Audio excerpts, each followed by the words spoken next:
Zee 24 तासच्या आव्हानाला साथ देऊन लाखोंची मदत दानशूरांनी मुक्ताच्या लग्नाला दिली आहे। काँग्रेसचे नेते गुरुदास कामत यांनी मुक्ताच्या लग्नाकरता 2 लाखांची भरीव मदत दिली आहे।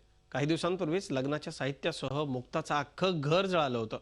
झी 24 तासच्या प्रयत्नांमुळे आता मुक्ताचं लग्न थाटामाटात पार पडणार आहे। दुष्काळानं कंबरडं मोडलेल्या बालाजी आंभोरे या शेतकऱ्यानं कसंबसं मुक्ताचं लग्न ठरवलं। मुलीच्या लग्नासाठी सर्व साहित्यही खरेदी केलं, मात्र अचानक घराला आग लागली। त्या आगीत लग्नपत्रिकांसह घरातलं सर्व साहित्य जळून खाक झालं।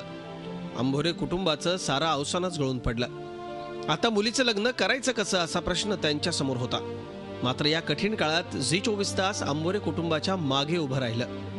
मुक्ताच्या लग्नासाठी मदतीचं आवाहन झी 24 तासनं केलं। त्यानंतर मुक्तासाठी मदतीचा ओघ सुरू झाला। आंभोरे कुटुंबियांना 2,85,000ची भरीव मदत मिळाली। हिंगोलीमधल्या चिमणघास या सामाजिक संस्थेकडून 50,000ची मदत मुक्ताला देण्यात आली। ती घटना आमच्या काही कार्यकर्त्यांनी झी 24 तासवर पाहिली आणि त्याच्यामुळे आमचं सगळ्यांचं मन हेलावून गेलं आणि तिथूनच या सर्व लोकांनी असं ठरवलं की आपण काहीतरी मदत केली पाहिजे आणि झी 24 तासनी स्वतः इथे मदत केलेली होती। ती प्रेरणा आम्ही घेऊन ह्या सर्व लोकांना एकत्रित करून सगळ्यांनी इथे मदत करण्याचं ठरवलं। झी 24 तासनं बातमी दाखवल्यानंतर मदत सुरू झाल्यानं आंभोरे झी 24 तासवरची बातमी बघून माझ्या लग्नासाठी 2 लाख रुपये मदत केली। माझ्या कुटुंबाचा यांच्या खूप उपकार आमच्यावर खूप उपकार आहेत।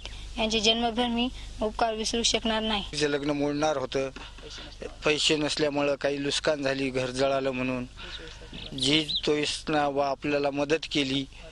बातमी गेल्यावर हिंगोलीचे काही माणसं आले, त्याने आपल्याला 50,000 रुपयाचा माल दिला लग्नाकरता। मुलीचे लग्न आता आनंदात करणार आहे मी।